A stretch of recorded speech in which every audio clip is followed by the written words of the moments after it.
Bismillah, alhamdulillah, wa salatu wa salam ala ashrafil anbiya'i wal mursalin, nabiyina Muhammad wa ala alihi wa ashabihi ajma'in.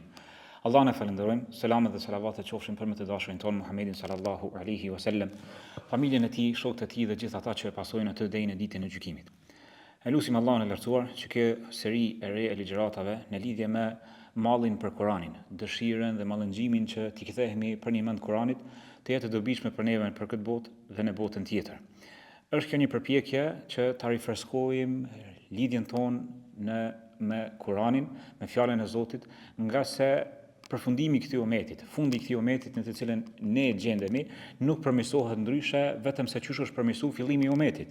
Fillimi i umetit çysh është përmirësuar ndryshe përveç se me Kur'an. Andaj ne në kohën në të cilën po jetojmë, në këto kriza në të cilat dominojnë ose i kanë kapluar shtetet islame dhe muslimanët në përgjithësi, prej plagështisë, prej humbjes së imanit, prej dobësisë së imanit, zbehjes së bindjes, e shohim që kalojnë në për kriza të ndryshme dhe kërkojnë ilaçe të ndryshme. Përpjekjen në forma të ndryshme, ndërsa zgjidhjen e kanë para durve, zgjidhjen e kanë para syve të tyre, vetëm ju mungon një kthim i vërtet, një kthim i një mend drejt Kuranit dhe qasja ose kapja pas Kuranit, qysh janë kapur sahabët, qysh i ka mësuar pejgamberi sallallahu alaihi wasallam të kapen pas Kuranit. Nëse shikojmë vëllezër ndoshta që Allahu i lartësuar ka përshkruar Kuranin si ilaç, e ka përshkruar si këshill, e ka përshkruar si mëshirë, e ka përshkruar në forma të ndryshme, e ka cilësuar Kuranin dhe ne vetëm duhet ta trajtojmë ashtu siç e ka përshkruar Allahu i lartësuar Kuranin. Nga se ky Kuran është ai i njëjti për të cilën Allahu i lartësuar e ka marrë në ruajtje, edhe kuptimet e tij, edhe shkronjat e tij. Dhe vetëm neve na takon dhe na mbetet që t'i kthehemi për një mend Kuranit. Andaj në këtë cikël të ligjëratave, të cilën e kemi quajtur malli për Kuranin, do të fillojmë sot në hyrje të kësaj ligjërate dhe do të flasim në lidhje me diagnostifikimin e sëmundjes tonë në raport me Kuranin. Por kriza jonë me Kuranin, cila është ajo krizë? Se pa e ditë sëmundjen nuk mundesh edhe mi shëru atë. Pa e ditë që je i smut, atëherë nuk e kërkon as ilaçin. Andaj ne së pari duhet ta shikojmë, a kemi ndonjë defekt në raport me Kuranin, a kemi ndonjë krizë ne me Kuranin, edhe pse po çalojmë, ndërkohë që sahabët këtë Kuran kur e kanë dëgjuar, kanë reflektuar ndryshe, janë sjell ndryshe, veprat i kanë pasur ndryshe. Allah i lartësuar i përshkruan dhe thot për librin e tij famlar të thot: "Wa idha tuliyat alihim ayatuhu zadatuhum imana." Zadatuhum imana. Kur ju kanë lexuar ajetet e Allahut të lartësuar, kur ju kanë lexuar shpallja, kur ju kanë lexuar Kurani sahabeve, zadatuhum imana. Jo ka shtu imani. Pra ata vetëm me dëgjimin e Kuranit ju ka shtu imani. Vetëm me dëgjimin e Kuranit ju ka shtu imani. Para mendohu se çysh kanë reaguar, se çysh kanë reflektuar kur e kanë lexuar Kuranin. A para mendohu tash kur e kanë kryer një hatme të Kuranit, se çysh kanë reflektuar. Pastaj sapo kanë kryer një hatme, e kanë nis hatmen tjetër në mënyrë që t'i përthithin ato mesazhet, ato urtësitë të cilat Allahu i lartësuar i ka shpallur në Kuran. Andaj pse është e habitshme që ne e lexojmë Kuranin dhe nuk ndryshojmë. Para 2-3 muaj ishte Ramazani. Pothuajse të gjithë ne kemi bërë hat me Kuranin. Pse nuk reflektuam çysh duhet me reflektuar mas daljes nga Ramazani? Ku është ai problem? Ku po çalojmë ne? Gjitha këto pyetje do të mundohemi që t'i përgjigjemi në këtë ligjërat dhe në ligjëratat në vijim. Fillimisht e shohim që pejgamberi sallallahu alaihi wasallam kur na ka nxitur që ta lexojmë Kuranin, duke na thënë që jo vetëm një hatme e ka shpërblimin e madh, po një shkronjë e vetme ka shpërblimin e madh. Thot pejgamberi: "Men qara harfan min kitabillahi falahu bihi hasana." Kush e lexon një shkronjë nga libri i Zotit, me të e ka një shpërblim. E shpërblimi tek Allahu i lartësuar, i cili është më i pastër, është mbreti dhe është sunduesi i të gjithë gjithësisë dhe të gjitha krijesave, është madhështor. Në shpërblimi vjen në bazë të madhështisë të atij i cili shpërblen. Në bazë të atij i cili shpërblen. Dhe pejgamberi sallallahu alaihi wasallam po na nxit neve që ta lexojmë Kuranin, se me leximin e çdo shkronje kemi nga një shpërblim. Dhe pejgamberi sallallahu alaihi wasallam na ka treguar që shpërblimi tek Allahu shpërblehet 10 fish.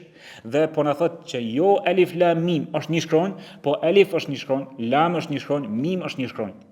Mirë po, ne sikur ndalemi vetëm te ky hadith në kuptimin bukfal të tij, në kuptimin literal të tij të dukshëm. Mirë po, a ka për te këtij hadithi diçka tjetër çfarë kërkohet nga neve?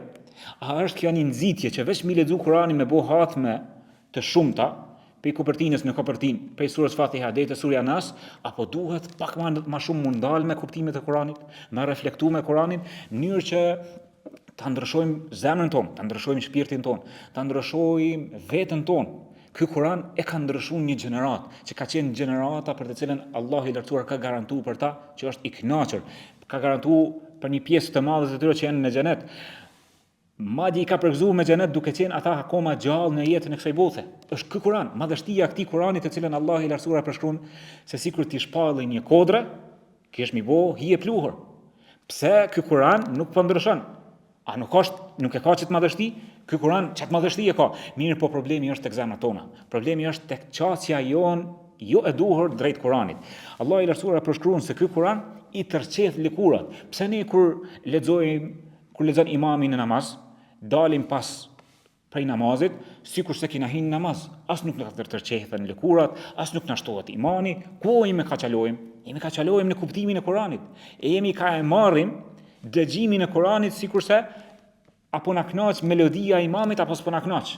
Vetëm po shikojmë se kush është ai imam i cili e ka zënin e bukur, që s'ka gjë të keqe, kjo të ndihmon që ta kuptosh Kur'anin dhe të ndikohesh prej tij, mirë po ajo çfarë kërkohet nga Kur'ani është që ta kuptojmë porositë e tij, ti kuptojmë shpallja, në mënyrë që ta meditojmë, në mënyrë që të punojmë atë, në mënyrë që të reflektojmë atë. Allahu i lartësuar thot: Allahu nazzala ahsana al-hadithi kitaban. Allahu i lartësuar e ka zbritur shpalljen më të mirë në formë të një libri, mutashabihan mathaniya. Është në formë simetrik, i ngjasojnë një në pjesë tjetrës, është në harmoni dhe përsëritet. Taqsha'iru minhu juludul ladhina yakhshawna rabbahum. Ju tërçethen lëkurat e atyre të cilët zemrat e tyre friksohen prej Zotit të tyre. Zemrat e tyre friksohen dhe ulen prej Zotit të tyre. Pastaj pejgamberi sallallahu alaihi wasallam më na tregu madhështinë e drejt për drejt dhe ndikimin madhështor të Kuranit e tregon me një hadith ku thot pejgamberi sallallahu alaihi wasallam: "Shayyabatni Hudun wa akhawatuha", me kanë thinjur surja Hud dhe si motrat e saj. Nuk po them ana kanë thi neve surat e Kuranit, mirë po a kena paramendu dikën që është thi para, në kanë ardhur çimet e tij të mjekrës apo të flokës, ju kanë thinj para vaktit për shkak që është mbërthyr nga tematikat e rënda të asaj sure. E pejgamberi jon sallallahu alaihi wasallam po na tregon që kjo sure me tematikat e saj, me poshtin e saj, e kanë thinj për shkak të përmbajtjes që ka. Sa herë ne lexojmë surën Hud, e kalojmë prej fillimit deri në fund dhe nuk ndalemi me asnjë ajet.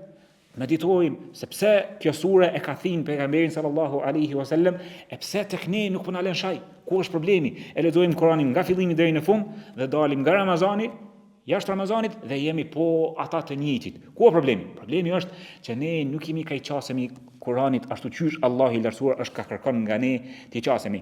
Nga forma që qysh pejgamberi sallallahu alaihi wasallam ju ka qas Kur'anit është që e ka marrë një ajet të vetëm e ka lexuar për gjatë tërë natës. Gjatë tërë natës. Ajeti, Allahu i lartësuar thot: "In tu'adhibhum fa innahum ibaduk, wa in taghfir lahum fa innaka antal azizul hakim." Është surja Maida, është lutja e Isait të cilën Allahu i lartësuar e ka përmendur në Kur'an, me të cilën pejgamberi jon sallallahu alaihi wasallam e ka lexuar në gjatë namazit të natës. Merë më mend, nata sa e gjatë, të sa herë e ka përsërit këtë ajet. O Allah, nëse ti i dënon ata, in tu'adhibhum, nëse ti i dënon ata, ata janë robët e tu. Nëse ti i dënon ata janë robët e tu. Wa in taghfir lahum, nëse ti i fal, fa innaka antal azizul hakim, ti i gjithë fuqishmi, i gjithë urti. Merrni me mend leximin e pejgamberit sallallahu alaihi wasallam të këtij ajeti, e duke qajt sa herë ka përsërit, e qysh ka arrit që zemra e tij të jetë e përqendruar vetëm në këtë ajet. Të jetë e përqendruar, e koncentruar në përthitjen e kuptimeve të vetëm këtij ajeti. Pastaj merr një rast tjetër, njëri prej sahabeve, Jubair ibn Mut'im, Allahu qoftë i kënaqur me të, i cili pasi që e kishte dëgjuar fjalën e Allahut të lartësuar, em khuliqu min ghayri shay'in am hum khaliqun, am humul khaliqun, a mos vall ata janë krijuar nga hiçi apo ata janë krijues të vetvetes? A di çfarë ka thënë? Ka thënë kada qalbi an yatir, ka dash zemra më fluturu, ka dash zemra për rrahjeve të shumta më ndal nga vendi, sikur ka dash mi dal zemra nga goja, më fluturu pi trupit të tij. Me një transmetim tjetër thotë sada qalbi hina sami'tu al-Quran. Ma habitshme që ka qenë jo besimtar kur e ka thonë këto fjalë. Ka qenë idhujtar. Thotë zemra ka dash më të coptu, më nda në dy copa, më nda në dysh për shkak të dëgjimit të Kuranit. Ky ndikim është ky Kur'an që ja ka bëu këtij sahabiu, I cili në atë kohë akoma ishte jo besimtar dhe pastaj normal kur zemra ka dashur mi fluturu, parmendoni se qysh gjymtyrët ju kanë për ul, se qysh gjymtyrët ju kanë bind zemrës dhe pastaj edhe zemra ju kanë nështruar Allahu të lartësuar dhe e ka pranuar Islamin. Vëllezër dashëm, është ky Kur'an pra që e kemi para nesh, është po ky I njëjti të cilin e kanë pasur edhe sahabët. Dhe ne në pyetje duhet t'ia shtrojmë vetvetes, pse ne po çalojmë? Ku është ai problemi? Qysh na mi zgjidh këtë çështje, këtë krizë tonë në raport me Kur'anin? Pse po kemi kriza ne në leximin e Kur'anit? Po na kalon dita, mbase java, mbase muji dhe ne nuk e bëjmë hat me Kur'anin. Mos edhe më shumë, Allahu na ruajt nga ky bojkot të cilën ne ja bëjmë fjalës së Zotit, nga se kjo rrjedh nga mosmadhrimi I Zotit.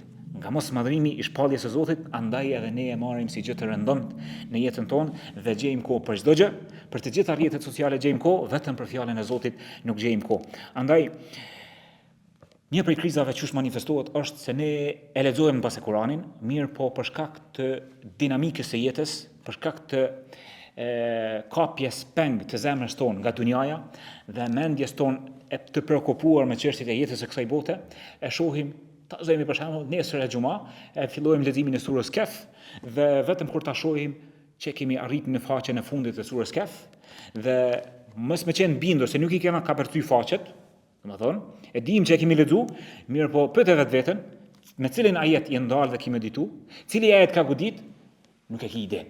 Pse? Se ti e ke lexuar vetëm për sevape. E ke lexuar arabisht, je koncentruar në tajvidin e shkronjave apo I shqipton sakt apo jo, ndërsa kuptimet e asaj sure, meditimin rreth caktimit të Azotit, tregimit të Musës me Khidrit, atyre djelmoshave të rinj, e gjitha kuptimeve të që fshihen në surën Kehf, kalojnë java, e lexon ti surën Kehf, kalon java tjetër dhe ti nuk reflekton asgjë. As unë as ti. Kjo rrjedh nga mungesa e njohjes së gjuhës arabe fillimisht dhe pastaj mungesë të njohjes së gjuhës arabe, nuk I kthehemi tefsirave që janë të gjendura të përkthyera në gjuhën shqipe, që na I kanë përkthy hoxhallarët dhe dietarët kuptimet e Kuranit, I kanë kthyer në gjuhën shqipe dhe ne nuk gjejmë kohë të kthehemi atyre kuptimeve që ta meditojmë surën Kehf. Nëse s'kena mundësi çdo javë, së paku një herë në muaj, nëse 3 herë lexojmë surën Kehf arabisht, një herë ta lexojmë shqip, mënyrë që të reflektojmë, mënyrë që ti qasemi dhe të ndikoj surja Kehf në jetën tonë. Pastaj është një gjë tjetër më e habitshme. Surën më të shkurtër të cilën pothuajse të gjithë fëmijët e mësojnë. Kul huwallahu ahad. Sa jemi ndal ne me kuptimet e kësaj sure. Kul huwallahu ahad. Me të pyet unë ty, Allahu Samad. Çka I bën Samad? Qysh është Allahu as-Samad? Si ti e lut Allahun përmes emrit të tij Samad? Ndalesh dhe nuk I përgjigje se nuk e di sa duhet dhe nuk e njeh Allahun sa duhet përmes emrit të tij. Pastaj ta shton faktin dhe habin edhe më shumë, kur surja Al-Ikhlas, që në të gjendet emri I bukur I Allahut të lartësuar As-Samad, thot pejgamberi sallallahu alaihi wasallam ta'dil thuluthul Quran, është e barabartë me 1/3 e Kuranit. Dhe ti e kalon kalim, ti e lexon në mëngjes 3 herë, e lexon në mbrëmje 3 herë, dhe 3 herë e lexon para se me flajt, dhe megjithatë nuk ja din kuptimet. Nuk ja din kuptimet madhështore, pse ka ardhur që është e barabartë me 1/3 e Kuranit. Dhe pastaj ka në ardhur që kush e lexon këtë sure e ka kaq herë I ndërtohet një shtëpi në xhenet. E nxitjet të gjitha janë bërë këto në mënyrë që ta marrim dhe ta lexojmë vetëm jo për shkronja, po për shkak të kuptimeve që I përmban, për shkak boshtit të temave kryesore që I përfshin kjo sure, që ka të bëjë me njerëzimin, me tauhidin e Allahut të lartësuar. Andaj ne e lexojmë sure pas sure, mirë po pak reflektojmë, e mbasi kemi 10 vjet, 20 vjet në Islam të udhëzuar, mirë po jemi po ata të njëjtit të cilët kemi krizë në raport me Kuranin. Dhe kjo gjitha rrjedh nga mungesa e njohjes së Kuranit dhe kuptimeve të tij. Andaj fillojmë këtë seri të ligjëratave, në mënyrë që ta trajtojmë krizën tonë me Kuranin, që është ligjërata e parë, pastaj do të flasim në lidhje me fuqinë e Kuranit dhe madhështinë e tij, do të flasim me gëzimin dhe lumturimin përmes Kuranit, do të flasim për Kuranin dhe bartësit e tij dhe edukatën që duhet ta ketë bartësi dhe lexuesi I Kuranit, do të flasim në boshllëkun, në mes hapësirën që ekziston në mes njohjes së Kuranit dhe punës në bazë të Kuranit, po ashtu do të flasim për drejt një rikthimi të një mend të sinqert pranima drejt Kuranit, dhe do të flasim në temat bosht, cilat janë temat kryesore, ai boshti kryesor, temelet e temave në Kuran, dhe do të flasim se a është më mirë me meditu një ajet apo me lexu një hat me pa e kuptu. Me lexu një hat me pa e kuptu dhe pse kanë ardhur të gjitha ato ajete që nxisin në leximin e Kuranit. Vëllazër, fillimisht duhet ta kemi parasysh. Dhe thash në fillim që ne duhet ta kuptojmë që jemi në krizë me një raport me Kuranin. Nga se sikur të kishim një raport të shkëlqyeshëm me Kuranin, që kanë pasur sahabët, që kanë pasur nga suneti ta bëjnë hat me çdo javë Kuranin, e nuk ju ka shku muaji pa e bëu hat me Kuranin, ndërsa neve na shkon fatkeqësisht na shkon viti. Ramazan e lexojmë Kuranin. Atëherë pa e pranuar këtë krizë, ne nuk mundim ta shërojmë. Pra hapi i parë është që ta pranojmë se kemi krizë, jemi të smur. Në raport me Kuranin kemi dobësi. Atëherë si duhet ta shërojmë dhe si është ajo krizë që manifestohet raporti jonë me Kuranin. Duhet ta dimë që pejgamberi sallallahu alaihi wasallam çortimin që ju ka bërë dhe tërheqjen e vërtetit që ju ka bërë sahabeve është që të mos ju ngjasojnë një grupi të njerëzve që Kurani nuk i kalon fytyrat e tyre. Khavarejët, grupi i parë i devijuar në Islam. Ka thënë pejgamberi sallallahu alaihi wasallam, atyre do t'ju vjen aq lehtë leximi i Kuranit, saqë ju do ta nënvlerësoni adhurimin e juaj, leximin e juaj të Kuranit kur i shihni ata. Mirë po, leximi i tyre i Kuranit nuk i kalon fytyrat e tyre. Pra ata nuk e kuptojnë Kuranin. Andaj edhe nuk e zbatojnë si duhet. Sikur leximi i Kuranit ju mbet atyre në fyt, nuk mbrin në zemër. Pejgamberi sallallahu alaihi wasallam i ka këshilluar sahabët që mos më ngjasu të tyre. Mos më ngjasu atyre. Dhe diçka tjetër çfarë ka tërheq pejgamberi sallallahu alaihi wasallam vërejtjen sahabëve është që mos më ngjasu jehudave, hebrejve dhe të krishterëve, të cilët Toratin dhe Injilin e kanë pas në mesin e tyre, megjithatë nuk kanë punuar me të dhe kanë deviju. Mos më ngjasu atyre se shpallin e keni para jush e po e braktisni, rrye po e braktisni, po bëhej sikur ata po e braktisni pra jo leximin, punën me të. Pra punën me të. Andaj hapi i parë që mi kuptu ne se cili është ajo krizë. Raporti jonë me Kuranin është, nëse do në mi ditë, a ki krizë me Kuranin, shikoje sa je ka e zbaton Kuranin. E që është ki mi zbatu Kuranin, nëse ti nuk e lexon Kuranin. Nëse ti e lexon Kuranin, po se kupton Kuranin. Atër hapi i dytë është, mas leximit, që duhet ta kesh wird, sikur ushqimin e pijen, wird ditor, pra, që është i pa kompromis, nuk është shampen ato. Sikur se nuk shkon dita pa hungër pa pi, njëjtë edhe virdin e Kuranit duhet ta kesh. Pra që ta ushqesh zemrën me shpallje prej Allahut të lartësuar, duhet ta lexosh. Pastaj hapi i dytë është ta kuptosh. Dhe hapi i tretë të punosh. Mjeti që mi kuptu sa je në raport me Kuranin, larg apo afër, e këshyr sa je ka e zbaton Kuranin, porositë e tij. Sa i ki vendos në praktik mesimet dhe porositë e Kuranit. Hapi i dytë, si mjet mi shiku ku jemi në raport me Kuranin, është ta shikosh sëmundjen e kohës sonë në të cilën është e përhapur në mesin tonë. Se cila kohë vllazën e ka një sëmundje të caktuar. Në kohën e Abu Bekrit, halifes së drejtë, shokit më të ngushtë të pejgamberit sallallahu alaihi wasallam, ka qenë një sëmundje e një kohe. Cila ka qenë ajo sëmundje? Mungesa e bindjes dhe luhatja e besimit. Dhe vepra që është kërkuar, vepër e zemrës, si adhurim e zemrës, që është kërkuar për atë kohë, ka qenë bindja. Andaj në atë kohë është dashur të forcohet bindja përmes Kuranit. Një kohë tjetër, në kohën e Omerit radiallahu anhu, pas lirimit të vendeve islame dhe hapjes së dunjas të muslimanët, ka qenë sëmundje në atë kohë vrapimi pas dunjas. E si vepër e zemrës është dash mu aktivizu zuhdi, asketizmi, me hek dorë nga çështjet çfarë nuk të bojnë dobi në ahiret, çfarë nuk të bojnë dobi për fejen tënde. Secila kohë e ka sëmundjen e vet. Ndërsa ne duhet ta shikojmë cila është ajo sëmundje për kohën tonë. E në Kur'an e kemi shërimin, dhe thash që Kur'ani është shërim të cilin Allahu i lartësuar ka zbritur për të gjitha kohrat. Është shërim për të gjitha sëmundjet e për të gjitha kohrave deri në ditën e gjykimit. Mirë po, nëse ne nuk e dimë cilat janë ato sëmundje, e nuk dimë as mi kërku ilaçin në Kur'an. A di çush i ngjason? Na po themi që në Kur'an e kemi shërimin. I ngjason sikurse OBSH-ja, ajo instituti i shëndetësisë botëror, e jep disa hapa ndaj një epidemie botërore, një malarie, një pandemie. Dhe thot, shiko, këto janë hapat që duhet mi pas kujdes, mos me ra në kjo sëmundje. E nëse ndodh më të ngjit kjo sëmundje, këto janë hapat më shëru. Dhe ne nuk e dijmë as sëmundjen, e as hapa të shërimit. Ne nuk po e dimë se çfarë sëmundje kemi në kohën tonë, po në anën tjetër, as Kur'anin se lexojmë, as nuk i kërkojmë atë diagnostifikimin e kësaj sëmundje në Kur'an, se lypim ilaçin në Kur'an. Kjo është njëra prej krizave që e kallëzon dhe e kuptojmë që ne kemi krizë në raport me Kur'anin. Se dijmë mas pari sëmundjen të cilën vujmë dhe mas anëra nuk dijmë çysh mi lyp atë ilaç për atë sëmundje. A mos ndoshta këtë kohë është kriza e dhënies të madhe pas dunjas dhe e harrojmë ahiretin. Le ta shikojmë gjithsecili e ka një sëmundje, apo mbase sëmundjen të cilën e kam unë apo kiti është dhënia pas epsheve, ndërsa shërimin e tij në Kur'an e nuk i na ka i kthehemi Kur'anit që ta dëgjojmë shërimin, apo mbase është sëmundje dyshimet dhe nuk përkthehemi bindjes dhe besimit të qartë që ta forcojmë besimin dhe rrënjtë e besimit në zemrën tonë në Kur'an. Gjithsecili prej nesh duhet t'i kthehemi Kur'anit, t'i kthehemi vetvetes, ta kërkojmë sëmundjen dhe duhet t'i kthehemi zemrës dhe duhet t'i kthehemi Kur'anit që ta gjejmë shërimin, në mënyrë që ta shërojmë zemrën tonë dhe shpirtin tonë dhe imanin tonë. Dhe këto e shohim se ne nuk dijmë as cilat janë ato ajete që janë rukje. Pejgamberi sallallahu alaihi wasallam në atë rastin kur ai sahabiu i bën rukje atij personit i cili ishte pjeskuar nga akrepi. Çfarë i thotë? Pasi që ai kishte lexuar surën Fatiha, i kishte bërë rukje përmes surës Fatiha. Wa ma yudrika annaha rukje.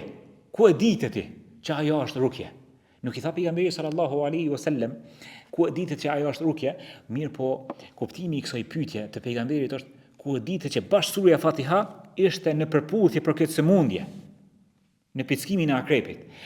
Ne disa sëmundje, edhe pse tash e dimë që surja Fatiha është rukje nga pickimi nga akrepi apo nga sëmundje tjera fizike, megjithatë nuk na shkon mbase mendja herën e parë kur kemi dhimbje të kokës apo ndonjë sëmundje të caktuar, plagështia kështu me radhë, ti bëjmë vetes rukje përmes surës Fatiha.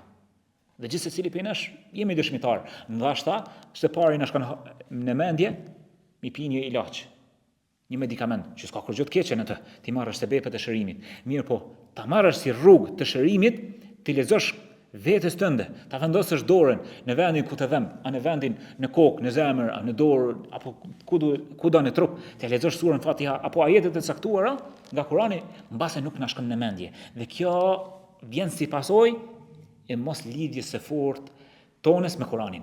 Pra kemi një krizë në raport me Kuranin, në kuptimin e tij, në leximin e tij, në zbatimin e tij, në rukje mi lexu vetvetes si ajetet e shërimit, e kemi një krizë të cilën dominon tek ne. Po du m'ja lexu një ether që e ka thënë Muadh ibn Jabeli. Muadh ibn Jabeli, ky njohës i Kuranit, më i ditur nga sahabët për halalin dhe haramin, ka thënë një thënie që e përshkruan raportin ton me Kuranin. Dhe këtu është ajo thelbi i ligjëratës. Muadhi thot se yubla al-Qur'anu fi suduri aqwamin. Do të vjetrohet Kurani në gjoksat e disa njerëzve. Kema yubla ath-thawbu fayatahafat. Sikur se vjetrohet rroba e dikujt dhe griset, coptohet, aq shumë është vjetru. Kthehuni edhe një herë, dëgjoni me vëmendje. Vjetrohet Kurani në gjoksat e disa njerëzve. Kur vjetrohet një diçka? Kur nuk i rrin gati dhe nuk e mban të freskët lidhjen me to, nuk e ripërtrin, nuk e lan, nuk e pastron, nuk e rifreskon. Edhe rroba vjetrohet në atë formë, aq sa griset. Dhe thot Muadhi, yaqra'unaha la yajiduna lahu shahwatan wala ladha. Këta njerëz, të cilëve ju vjetrohet Kurani në gjoksat e tyre, kur ta lexojnë Kuranin, nuk gjejnë kënaqësi në leximin e Kuranit dhe nuk i merr malli për leximin e Kuranit. Nuk i merr malli me lexu Kuranin. Dhe këtu është atë krizën tonë që e kemi në raport me Kuranin. Nuk të merr malli me lexu Kuranin. Kjo dëshmon që je në krizë të madhe të imanit në raport me Kuranin. Tu ka dobësu imani, tu ka vjetru imani. Gjithsesi prej nesh, më no vjetru rrobat e kërkojmë të rejen. Shkojmë dhe e blejmë, ose i rrim gati që mos na vjetrohet dhe kërkojmë një tjetër, e lajmë, e pastrojmë dhe kemi qejf që e jashtëmia jon të jetë e pastër, e jashtëmia jon të reflekton pedant, bukuri, ndoshta në Kur'an, në raport me Kur'anin, nuk e kërkojmë një gjë të tillë. Dëgjoni me vëmendje, po thotë: La yajiduna lahu shahwa. Nuk i merr malli. Mi lexu, nuk i merr malli, e kur ta lexojnë, nuk e ndjejnë kush e di çfarë knatësie. Nuk e ndjejnë kush e di çfarë knatësie. Yelbasuna julud ad-da'ni ala qulubi adh-dhi'ab. Sikurse i veshin rrobat e deleve mbi zemrat e ujqve.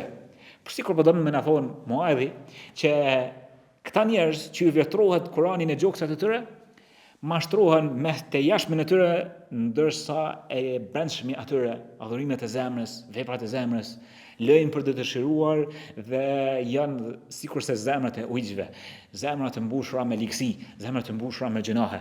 A'maluhum tam'un la yukhalituhu khawfun. Veprat e tyre kaplohen nga shpresa dhe nuk përfshihen as pak nga frika. In qasaru, nëse treguan të mangët në adhurime, thojnë se në blog, hajtë e arrijim, hajtë mrijim boll. Në lexim me Kur'anin, në lexim me namazin, në lexim me përuljen, në lexim me mbështetjen tek Allahu, me lutjet e me të gjitha adhurimet. Wa in asa'u, nëse bijnë në gjunahe, qalu sayughfaru lana. Nëse bojnë gjunahe, thojnë, hajtë na i fal Zoti. Hajtë na i fal Zoti. Inna la nushriku billahi shay'an. Na nuk i bojmë shirk Allahut edhe ashtu. Na i fal Zoti. Muadhi në këtë ether, në këtë thënie, po na përshkruan krizën tonë me Kur'anin.